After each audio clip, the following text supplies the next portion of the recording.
Hello learners, welcome to our channel Advice Pawan. I hope आप लोग सभी के अच्छे होंगे। आज हम लोग फिर से क्लास 12 इंग्लिश कोर के लिए एक इम्पॉर्टेंट सेट का प्रैक्टिस करने वाले हैं। जैसा कि हमने पहले ही बताया था कि हम लोग 5 मॉडल सेट के एमसीक्यूज़ का प्रैक्टिस करेंगे, तो उसी के क्रम में आज जो है सेट 4 का हम लोग प्रैक्टिस करेंगे और जल्द ही आप लोगों के लिए सेट 5 का भी वीडियो आएगा। ठीक है, let's start. Question number 1, who through Douglas into the swimming pool.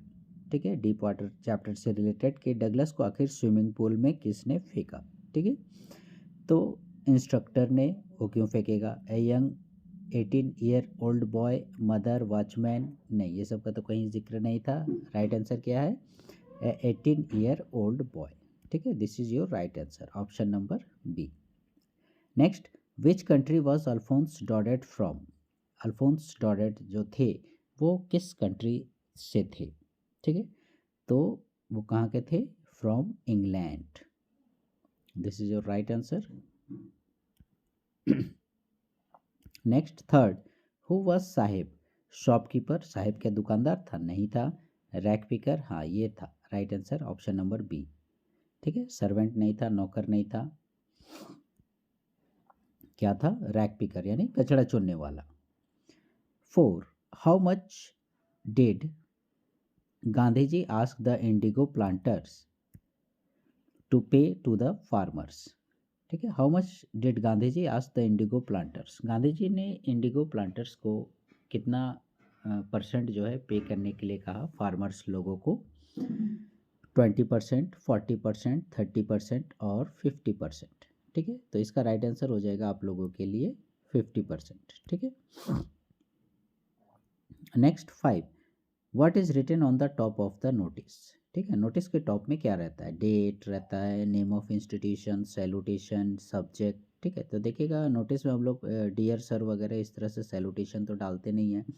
Subject भी वैसा स्पेशली मेंशन नहीं किया जाता है, वो मतलब रिटन में ही चला जाता है। डेट वगैरह भी नहीं। तो राइट आंसर क्या हो जाएगा, नेम ऑफ द इंस्टीट्यूशन। ठीक है, that means option number B. 6, what is being sold on the roadside stand। Roadside stand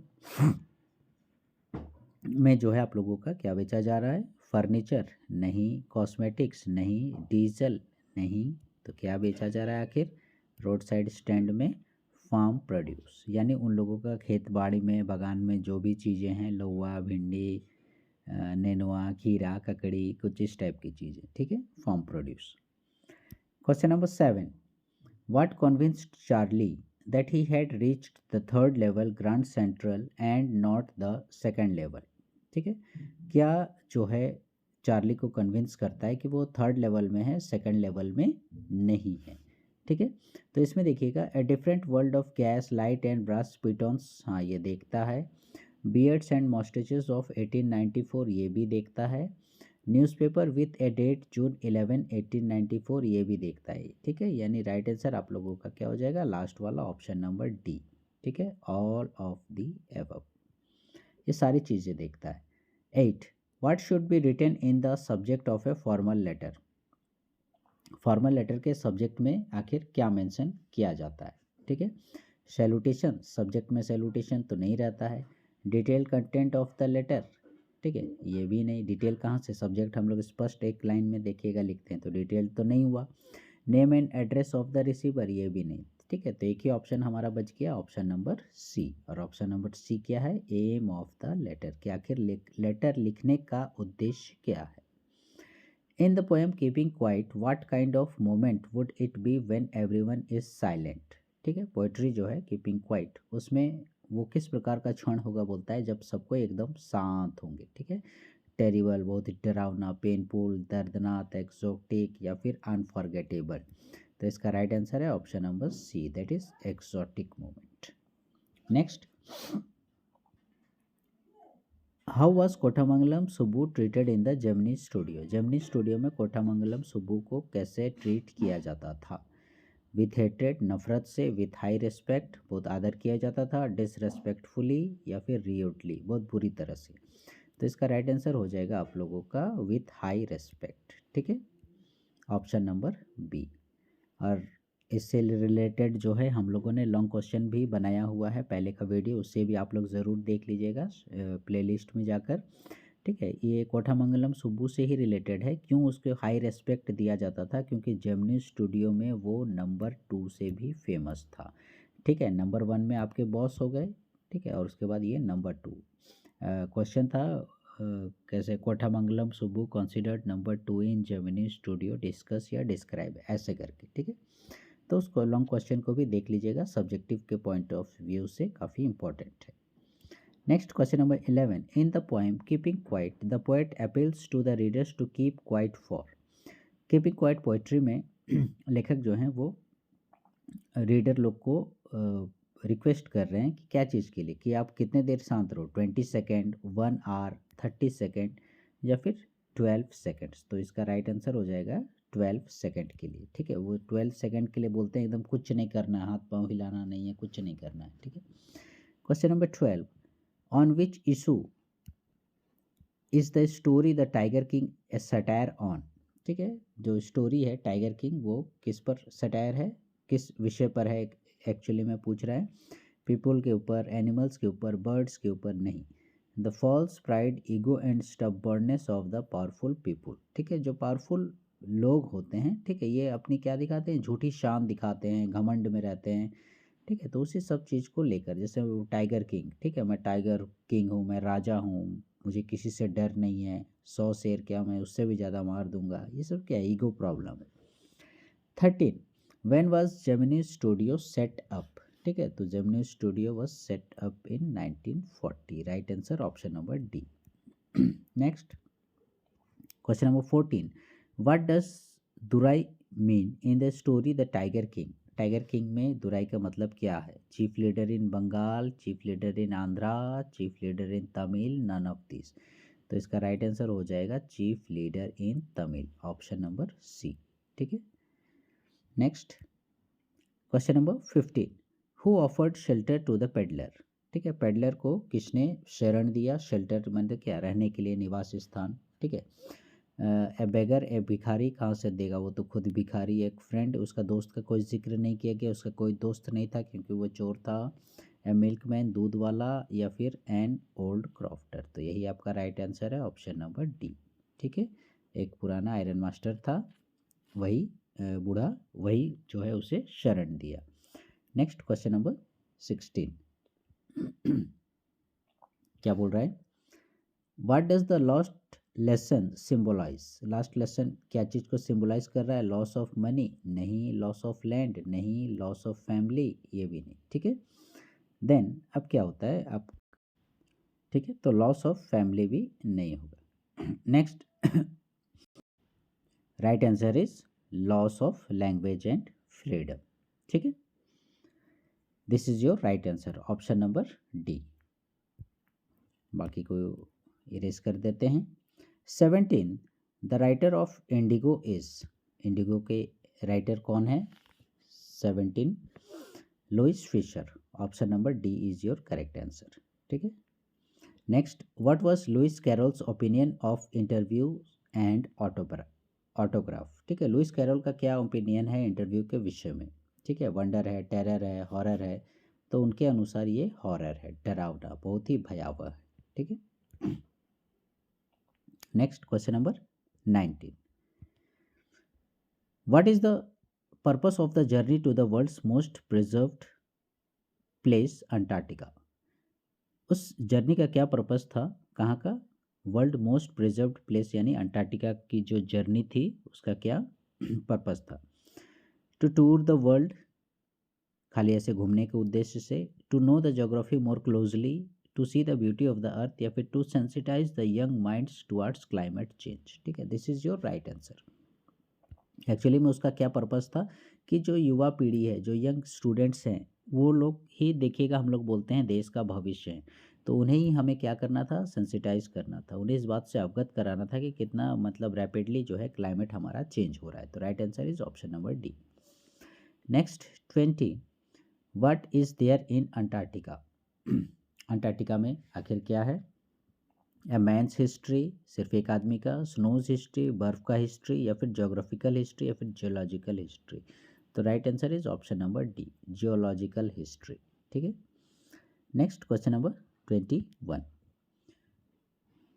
What does the flower of cities in a roadside stand refer to? Road stand poetry में flower of city किसे बतलाया गया है? City people को, या city cars को, urban crowd को, the pleasure of cities, city के जो सुख है उसे। तो इसका राइट आंसर हो जाएगा आप लोगों का city people, right answer option number A. Next 22, who is the author of the last lesson? इस तरह से स्ट्रेट फॉरवर्ड क्वेश्चन के लिए हम पहले भी बोल चुके हैं कि चैप्टर्स और पोइट्री के राइटर आप लोगों को एकदम रट लेना है। ठीक है, तो लास्ट लेसन चैप्टर के ऑथर हैं Alphonse Daudet, option number C. 23, what is the significance of the subject discussed in going places by Barton? ठीक है, बार्टन के द्वारा उसका क्या महत्व है जिसकी चर्चा की गई है गोइंग प्लेसेस में? It tells how to deal with friends, it tells how to behave smartly, नहीं। Immediate relevance to the life of school leavers, it tells how to behave with elderly, नहीं, ये सब नहीं। ठीक है, राइट आंसर आप लोगों का हो जाएगा ऑप्शन नंबर ये वाला, immediate relevance to the life of school leavers. ठीक है, क्या महत्व पड़ता है, क्या प्रभाव पड़ता है? आप जैसे स्कूल छोड़ रहे हो, स्कूल छोड़ने के बाद क्या करोगे, रोजी रोटी कहाँ मिलेगा, पढ़ाई आगे और जारी रखोगे कि परिवार की चिंता करोगे कि क्या करोगे, कुछ इसी प्रकार से है ये सारी चीज़ें। ठीक है, युवा सपनों को दर्शाया गया है। Next 24, what does Sophie dream about? Sophie dream about क्या चीज़ का? Becoming an actor. हाँ, यही आप लोग का राइट आंसर, वो एक्टर बनने का स्वप्न देखा करती थी। ठीक है, ऐसे तो वो बहुत कुछ चाहती थी, वो जिक्र किया गया कि मैनेजर भी बनना चाहती थी, बैंक में जॉब करेगी, मैनेजर बनेगी, एक्टर बनेगी, बुटीक खोलेगी, वगैरह वगैरह। ठीक है, तो लेकिन इस क्वेश्चन के हिसाब से आप लोगों का becoming an actor correct answer है। ठीक है, next question number 25, in the poem my mother at 66 the image of merry children has been brought out by the narrator in order to. ठीक है, पोइट्री में माई मदर एट 66 में जो मेरी children का यूज़ किया गया है टर्म का, हंसते हुए बच्चे, तो ऐसा बोलने के पीछे क्या उद्देश्य है लेखक का? मेरी चिल्ड्रन इस चीज़ को क्यों दर्शाया गया है? So energy and exuberance of young children, या फिर to show the children playing pranks to compare with her self, नहीं, ये तीनों नहीं होगा। Right answer option number A क्या है? So energy and exuberance of young children. Young children देखिएगा काफ़ी एकदम उत्साहित रहते हैं, बहुत एनर्जेटिक रहते हैं, तो उसी चीज़ को दर्शाया गया है। 26, when the narrator looked at her mother again, she felt a pain of her familiar ache, her built heartache, headache। तो इसका राइट आंसर हर फैमिलियर एक, वही पुराना जाना पहचाना दर्द। ठीक है, एक मीन्स दर्द। 27, in the poem A Thing of Beauty, the endless fountain gets its immortal drink from the river bank, the trap, waterfall या heaven's drink। ठीक है, तो इसका राइट आंसर हो जाएगा आप लोगों का heaven's drink, option number D. Next 28, an endless fountain of immortal drink is a reference to the continuous flow of sacred और holy water, yes, this is your right answer, the continuous flow of sacred and holy water. Next 29, why was Subbu a troubleshooter? Subbu जो है trouble shooter के रूप में क्यों जाने जाते थे?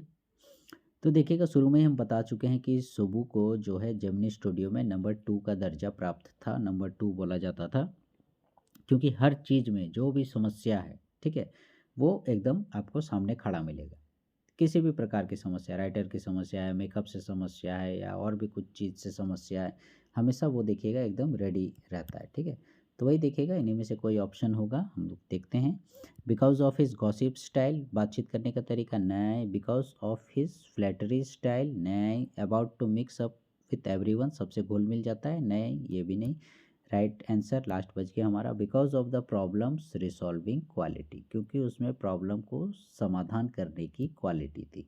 कैसी भी समस्या उसके सामने लेकर आ जाओ, वो कुछ न कुछ हल निकाल देता था। 30, how does the author come to know that English author was Stephen Spender? लेखक ये कैसे जान पाया कि जो अंग्रेजी लेखक है वो कौन है? Stephen Spender. तो वो कैसे जान पाया? From a book the God that failed, इस किताब के थ्रू उसने जाना कि वो कौन है, स्टीफन स्पेंडर। ठीक है, right answer option number D. So learners, ये थे आप लोगों के 30 इंपॉर्टेंट मल्टीपल चॉइस क्वेश्चंस।